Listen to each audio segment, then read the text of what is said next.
The fast food industry is a multi-billion-dollar global industry, and for decades now it has continued to grow annually. Nowadays, more people spend more time outdoors, living busy lives. Living on fast food meals has become their only option. However, the industry is gradually changing and the signs are becoming clearer by the day. These changes have accelerated due to the disruptions caused by the pandemic of 2020. Instead of conventional restaurants, a new star is rising that is threatening to replace it: virtual restaurants. In this video, we will review the rise of virtual restaurants and how they may likely transform the fast food industry and how it operates. So make sure you watch this video till the very end to know all about the industry disruptions currently underway. The concept of a virtual restaurant is nothing new, but in operation it is. Also called a ghost kitchen, a virtual restaurant does not operate like a conventional restaurant where diners visit to enjoy meals or place orders to have the meals brought to them. Virtual restaurants operate more like online retail platforms. Customers do not visit any central point to enjoy the menus on offer, neither do they even know where the food is cooked. Their only access is via the virtual restaurant's platform. On the platform, they can scan through the menus on offer and their price tags. The platform app allows them to place orders, pay for the food, and provide their current location for the onward delivery of the order.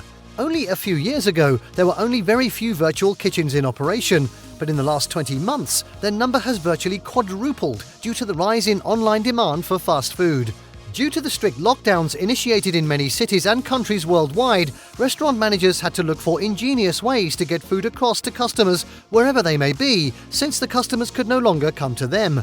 On the other end of the supply chain, customers who could not leave their homes but still had to get fed had to look for restaurants with online platforms taking orders. So, a sector that only catered to the busy working class in the past then took center stage in the fast food industry for close to a year.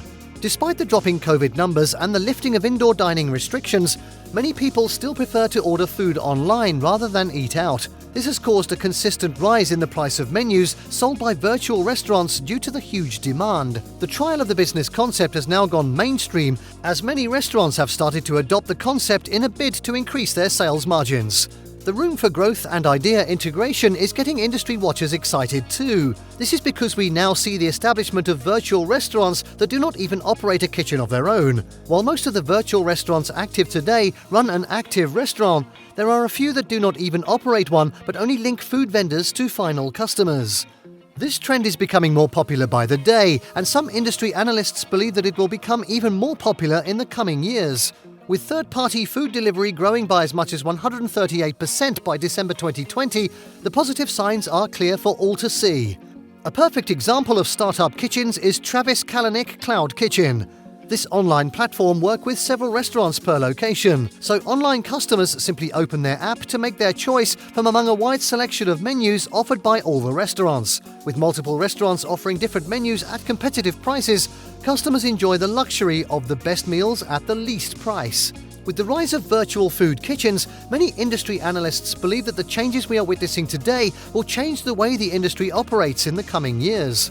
For now, they are confined to only third-party apps, but as time goes on, we may begin to see larger brands embrace online technology as a means of growing their customer base and increasing their sales margins. Virtual restaurants also offer managers an opportunity to scale down overhead costs, which remains one of the driving forces of this industry phenomenon. But why so? Simply because with a virtual restaurant, managers do not have to hire as many hands as before, nor do they have to pay for real estate rents to run their businesses. These two costs alone will drastically reduce their running cost, which will in turn lead to more profits. Better still, having a vibrant virtual sector can change the fortunes of restaurants that are struggling to stay afloat due to low patronage. The online platforms springing up all over the internet allows these restaurants to expand their reach without spending money to do so.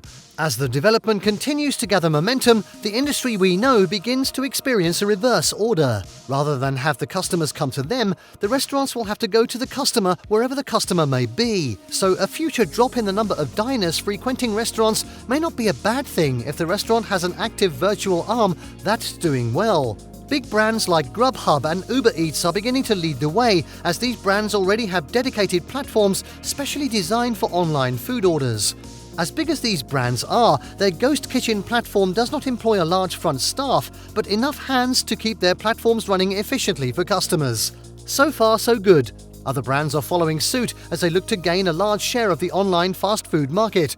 However, what we do not know is whether the growing trend will lead to the eventual demise of traditional restaurants as we know it today. All we do know is that the section of the market whose needs were not met before now have businesses opening up virtual arms to meet those needs. The COVID pandemic gave rise to the increase in virtual restaurants, but with life coming back to normal, the likelihood that these kitchens will take over traditional kitchens are slim because of certain criticisms against virtual restaurants in the first place.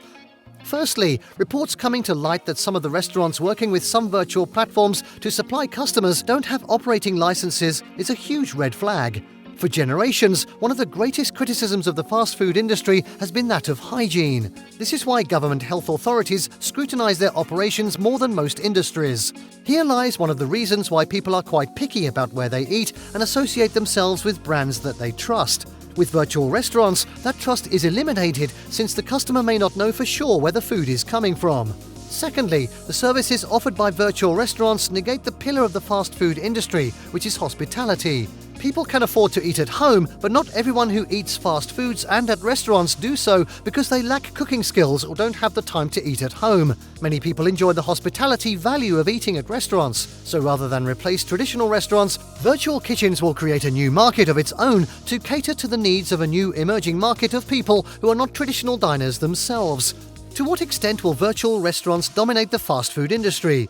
No one can say for sure. However, what is clear for all to see is that this sector of the industry is growing at an alarming rate. As more brands open up their own virtual arm and established restaurants link up with virtual platforms, we may likely witness an increase in online food orders heading into the next decade compared to the previous decade. If you operate a restaurant business, now may be the best time to start planning for your own virtual restaurant.